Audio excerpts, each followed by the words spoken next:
నమస్కారం వార్తలకు స్వాగతం. ముందుగా ముఖ్యాంశం.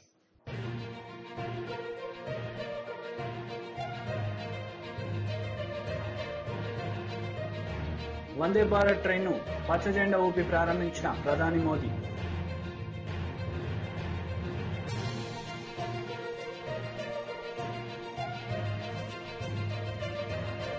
BJP MLA Etela Rajender press meet, CM KCR పై ఫైర్.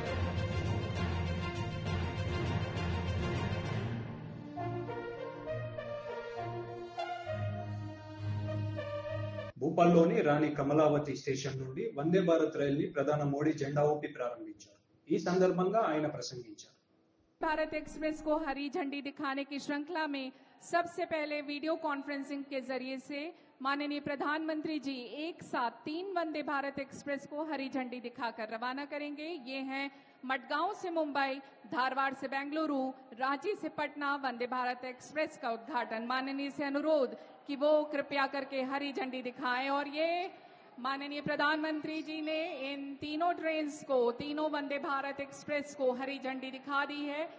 और ये पूरे भारतवासियों के लिए एक गर्व का विषय है कि एक साथ आज 5 वंदे भारत एक्सप्रेस ट्रेन्स का उद्घाटन माननीय प्रधानमंत्री जी श्री नरेंद्र मोदी जी द्वारा किया जा रहा है। प्रधानमंत्री की मेक इन इंडिया और आत्मनिर्भर भारत के दृष्टिकोण को साकार करते हुए अत्याधुनिक वंदे भारत एक्सप्रेस ट्रेन क्षेत्र के लोगों को तेज गति के साथ आरामदायक यात्रा करने का मौका देगी। ये माननीय प्रधानमंत्री के मेक इन इंडिया के उस सपने को साकार करता है जिसका वचन उन्होंने लाल किले की प्राचीर से हम सबको दिया था, जब उन्होंने कहा था कि 2021 में कि हर राज्य में वंदे भारत ट्रेन चलेगी। तो देखिए आज उन्होंने अपने इस वादे को पूरा किया और जोरदार तालियों से हम सब इस बात की गवाही दें कि हम सब बेहद खुश हैं। आज 3 वंदे भारत वीडियो कॉन्फ्रेंसिंग के जरिए जिनका उद्घाटन किया माननीय प्रधानमंत्री श्री नरेंद्र मोदी जी ने, और अब बहुप्रतीक्षित मध्य प्रदेश वासियों का इंतजार खत्म हुआ। माननीय प्रधानमंत्री जी से गुजारिश है कि वो भोपाल इंदौर, इंदौर भोपाल, भोपाल जबलपुर, जबलपुर भोपाल को हरी झंडी दिखाकर रवाना करने की कृपा करें। मंचासीन अतिथियों से भी आग्रह कि वो इस शुभ कार्य में शामिल हो। वर्तमान में भोपाल से जबलपुर के बीच 340 किलोमीटर की दूरी है, 5.5 घंटे लगते हैं, लेकिन अब वंदे भारत ट्रेन के द्वारा लगभग 4.5 घंटे में ये सफर पूरा होगा। 1 घंटे की समय की बचत। और भोपाल और इंदौर की बात करें तो 269 किलोमीटर की दूरी का सफर करने में मेल एक्सप्रेस ट्रेनों से 4 घंटे लगते थे, लेकिन अब वंदे भारत के जरिए 3 घंटे में भोपाल से इंदौर सब जा सकेंगे। बेहतरीन कनेक्टिविटी हर क्षेत्र में वंदे भारत की। और इसी तरह से आज जिस तरह से ये 5 वंदे भारत भोपाल इंदौर, भोपाल जबलपुर, रांची पटना, धारवाड़ बेंगलुरु और गोवा मुंबई राष्ट्र को समर्पित की हैं माननीय प्रधानमंत्री श्री नरेंद्र मोदी जी ने। और इस समय इस ट्रेन में हमारे देश का भविष्य, नन्हे मुन्ने बच्चे जिनसे प्रधानमंत्री ने बात की, उनके दिल की बात सुनी, सफर कर रहे हैं और वो हाथ हिलाकर माननीय प्रधानमंत्री जी का अभिवादन कर रहे हैं। माननीय प्रधानमंत्री जी के दिल के करीब हमेशा से ये बच्चे रहे हैं। जैसे एक नव भारत के संग में उठो विश्व प्रांगण में, जैसे तिमिर चीर निकला है प्रखर सूर्य पूरब में। बच्चों देश तुम्हारा है, इसके सौभाग्य तुम ही हो, इसकी प्रगति कथा के निर्भय गौरव गान तुम ही हो। माननीय प्रधानमंत्री जी बच्चों को का अभिवादन स्वीकार करते हुए, और बच्चे बेहद खुशी का पल, अमूल्य पल उन लोगों के लिए कि आज उन्होंने प्रधानमंत्री को रूबरू देखा, उनसे बात की और उनको समझा। और माननीय प्रधानमंत्री जी ने भी उनसे काफी देर बात की और बच्चों के दिल की बात सुनी।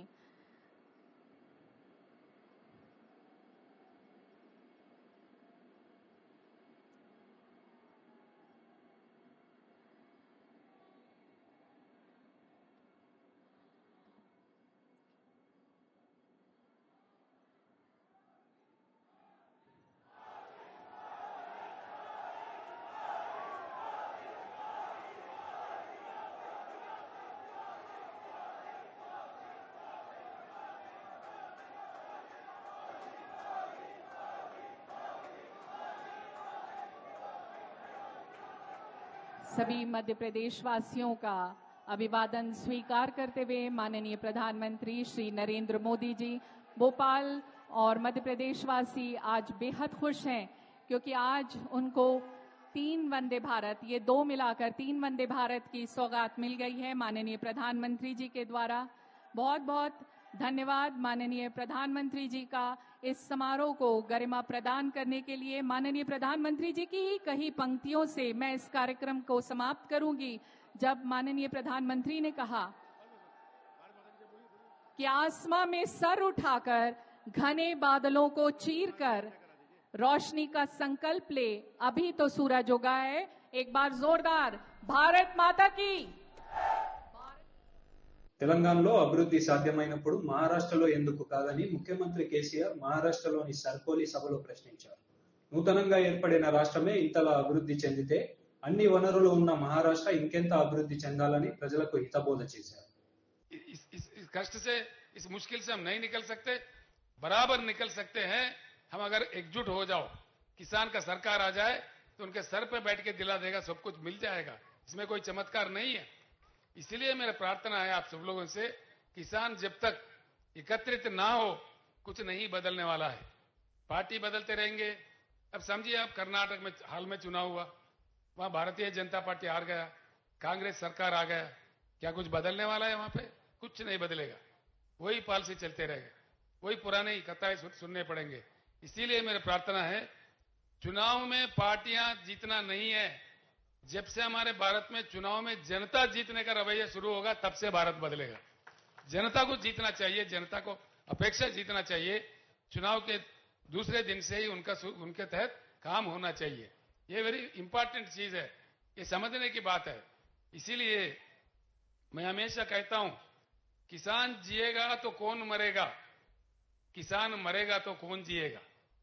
किसान अगर जिंदा है, सबके ताली में काना आता है। किसान अगर खत्म है तो सबके तालियां सूख जाएंगे, कौन जी सकता है।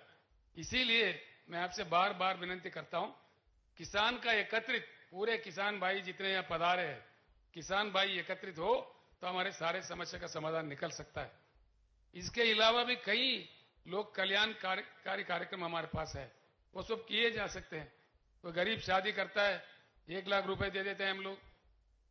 विद्यार्थी बाहर जाना चाहते हैं, 20 लाख रुपए का स्कॉलरशिप देते हैं हम लोग, जो बाहर देशों में पढ़ने के लिए। ऐसे कई कल्याणकारी योजनाएं हैं। जो दिव्यांग लोग हैं, देश में कोई राज्य नहीं देता, सिर्फ तेलंगाना एक ही राज्य है 3000 के ऊपर देता था। तेलंगाना दशाब्दी उत्सव में मैंने अभी अनाउंस किया, उनको 4000 मिलेगा पर महीने। यहां पे पेंशन क्या मिलता है? मेरे ख्याल से कोई 600 रुपए मिलता है। तेलंगाना में हम 2000 रुपए पेंशन देते हैं। मैं महाराष्ट्र वासियों को, जो पेंशनदार है, उनको खुलकर कहता हूं, महाराष्ट्र में बीआरएस का सरकार लाओ, पूरे किसान के काम भी हो जाएंगे और वेलफेयर मेजर्स भी, आपको पेंशन 2000 मिलेगा, बाजाब्ता मिलेगा, किसी का दिवाला नहीं निकलेगा, बिल्कुल बाजाब्ता आराम से दे सकते हैं। ये सारे चीज हो जाएंगे, सारे चीज संभव है जबकि हम एकत्रित हो।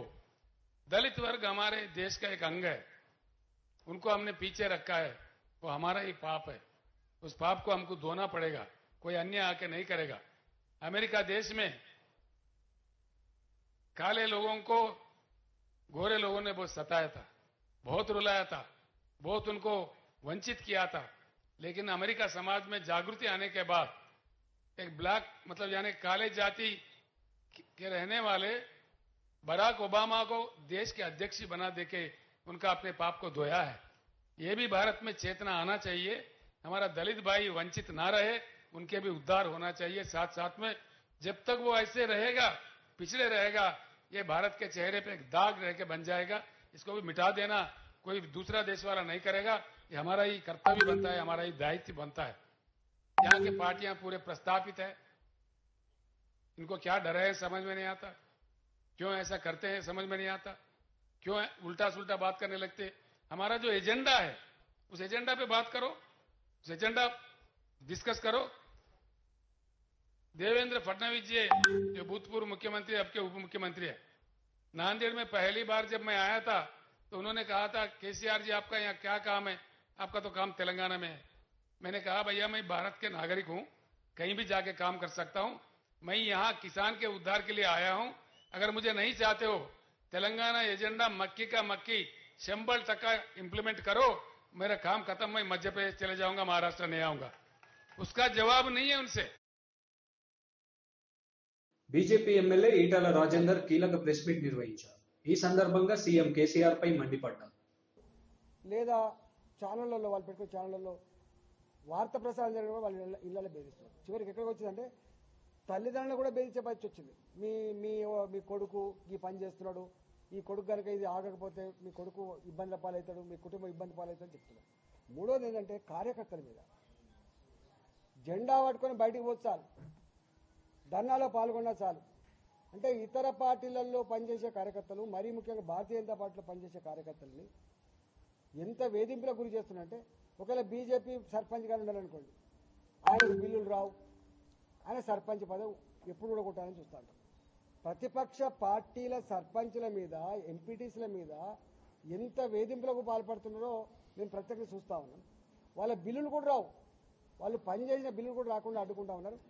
ఇలా మొత్తం రాష్ట్ర వ్యాప్తంగా ప్రభుత్వం చేసే దుర్మార్గాలను ఎండగట్టే వాళ్ళని కానీ, ప్రచారం చేసే వాళ్ళని కానీ, ఎదిరించే వాళ్ళని కానీ పోలీస్ స్టేషన్లు పిలిపించి కేసులు పెడుతున్నారు, అప్పుడప్పుడు కొడతా ఉన్నారు.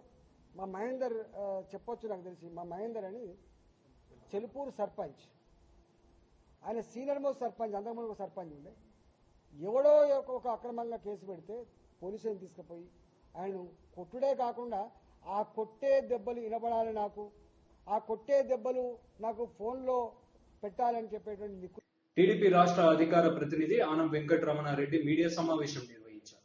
ఈ సందర్భంగా ఆయన మాట్లాడారు. నువ్వు విమర్శించు మమ్మల్ని, లోకేష్ బాబుని విమర్శించు, చంద్రబాబు నాయుడు గారిని విమర్శించు, మా అబ్బాయి లోకేష్ ని విమర్శించు, మాకేం ఇబ్బందిలే. భాష సరిగ్గా లేదు, ఇట్స్ నాట్ కరెక్ట్. ఈరోజు నేను అడుగుతున్నా, మొన్న ప్రెస్ మీట్ పెట్టావు, గుడ్, మంచిదే కదా. ఇన్ని రోజులు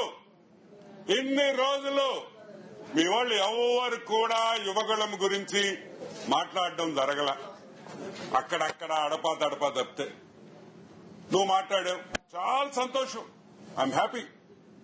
ఏమన్నావు? ఒక మాట అన్నావు, ఒరే లోకేష్ అన్నావు. మళ్ళీ చెప్తున్నా, నిన్ను ఒరే లోకేష్ అన్నావు. అదే మాట మీ నాయకుడిని, మీ ముఖ్యమంత్రిని ఒరే జగన్ అన్నాను అనుకో, బాగుంటుందా? తప్పు కదా? అట్లా మాట్లాడొచ్చా? మా నాయకుడిని తిడితే మేము మీ నాయకుడిని తిట్టినప్పుడు తిడితే ఏమైనా బాగుంటుందా అని అడుగుతున్నా. ఇంకో మాట అన్నావు,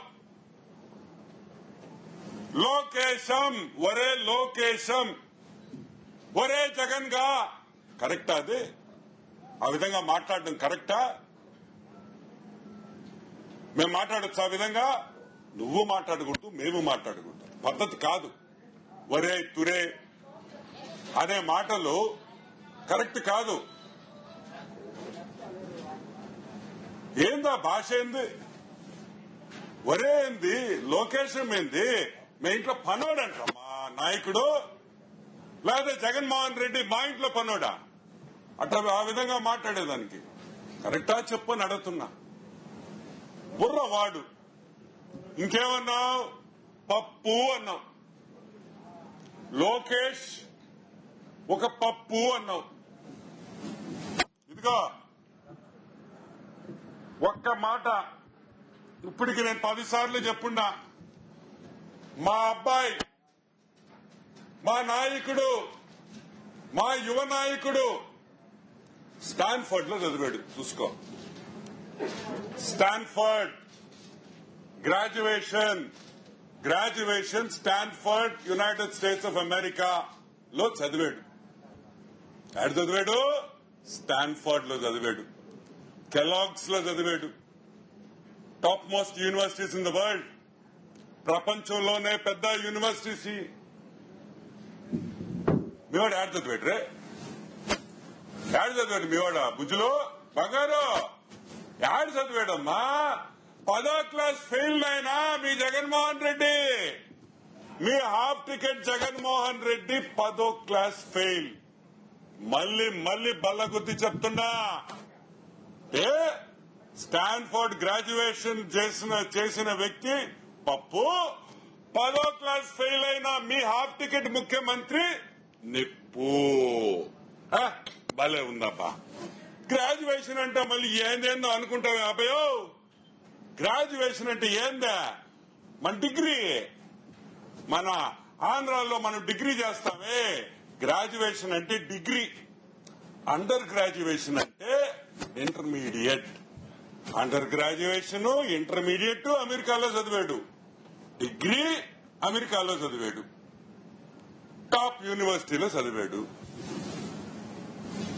అర్థమైందా? మీ వాడు 10వ క్లాస్ ఫెయిల్. సరేనయ్యా, పాస్ అయ్యాడే అనుకుంటాం. అది ఏందో, యాడ పాస్ అయ్యాడో, ఏ కాలేజీలో పాస్ అయ్యాడో. 10th క్లాస్ ఎస్ఎం ఏంది, ఎస్ఎం ఎంఎస్ మార్చ్ సెప్టెంబర్. ఏమన్నా మార్చిలో ఫెయిల్ అయ్యి సెప్టెంబర్ లో రాశాడా? మళ్లీ సెప్టెంబర్ లో ఫైల్ చేసి పక్క సంవత్సరం మళ్లీ మార్చిలో మీ జగన్మోహన్ రెడ్డి 10th క్లాస్ రాశాడా? ఎన్నిసార్లు రాశాడు 10th క్లాస్? చెప్పవయ్యా. మేము అడుగుతున్నాం అనిల్, మీ నాయకుడు, the present chief minister of the state is uneducated, పడా లిఖా నయ్యే, చదువు రాని సన్యాసి. ఇప్పుడు చెప్పు, ఎవరు పప్పు ఎవరు నిప్పు? పప్పు నిప్పు ఏందేందో తెలుగు పదాలు దుష్ట చతుష్యం చెప్పేదానికి 2 నెలలు ట్రైనింగ్ ఇచ్చాం మేము, 2 months. ఇప్పటికీ పలకలేడు. మళ్ళీ మీరందరూ మా మీద కమెంట్ చేయడం వద్దు అనిల్. నేనేమంటానంటే ఒకటి గుర్తుపెట్టుకో, మీరు తిట్టడం, మేము తిరిగి తిట్టడం కరెక్ట్ కాదు.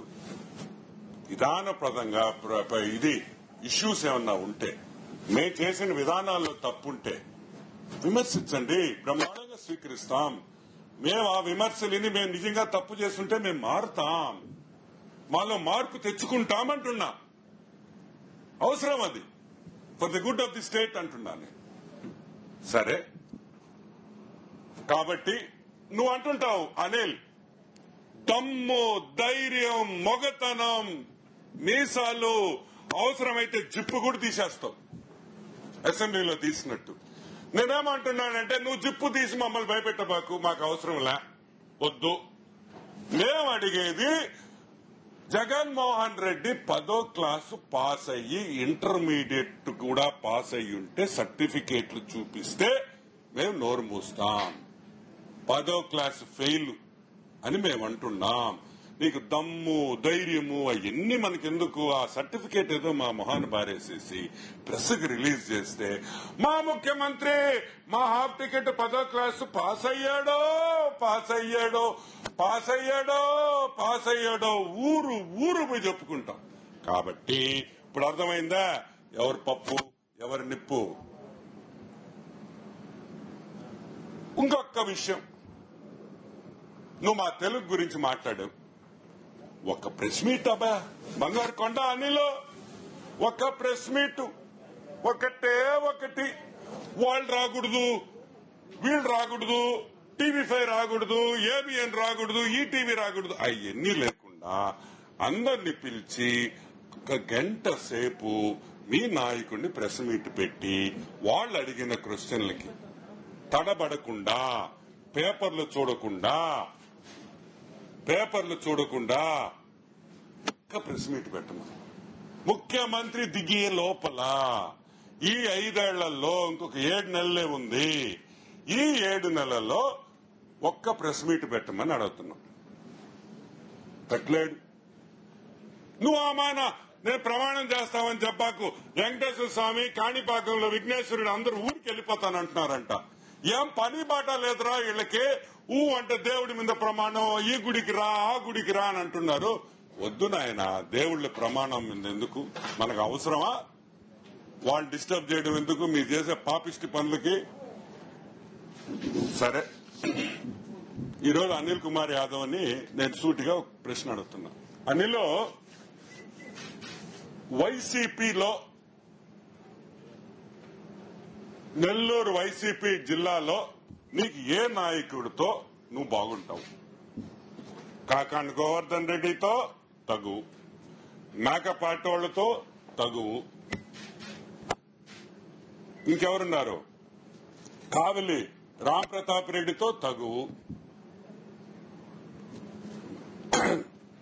మిగతా అందరూ ఎవరు?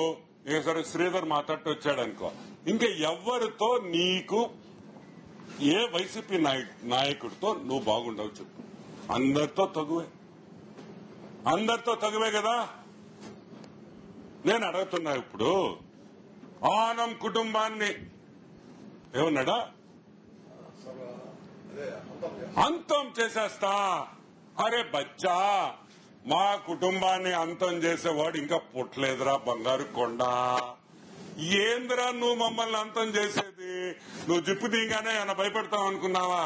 నీలాంటి వందల మనుషులు చూసే జిప్పు తీసేవాళ్ళని, కర్రలు తిప్పేవాళ్ళని మొన్న పంపించారు కదా ఓ బ్యాచ్ నన్ను కొట్టాలని. ఏమవుద్దురా?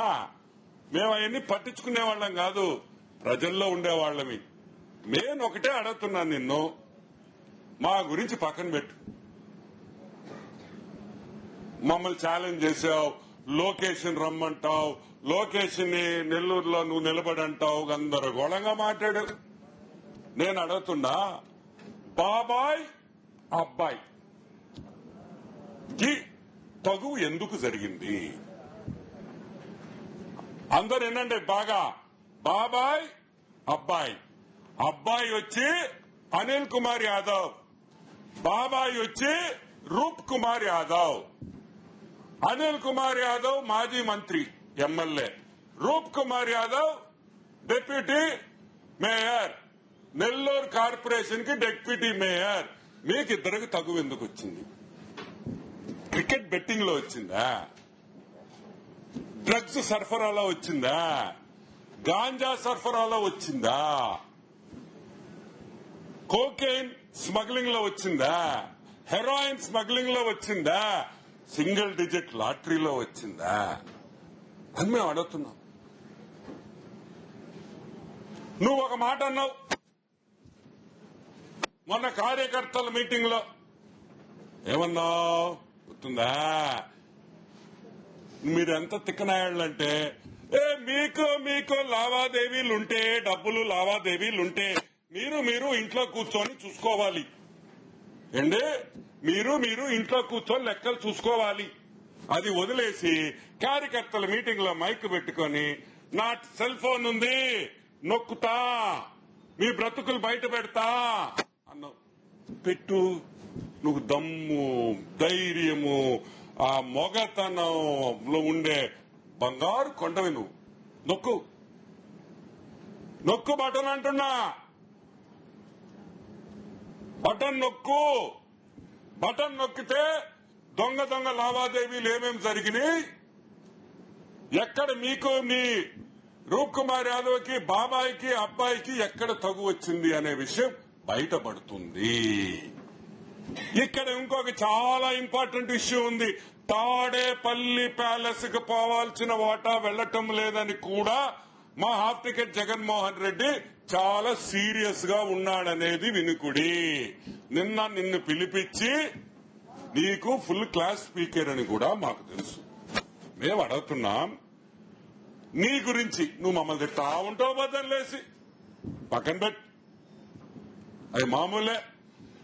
మీ వార్తలు ముగించే ముందు ముఖ్యాంశాలు మరోసారి.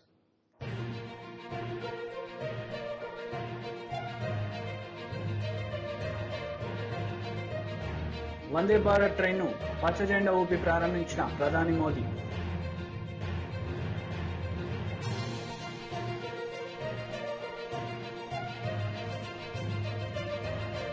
BJP MLA Etela Rajender press meet, CM KCR పై ఫైర్.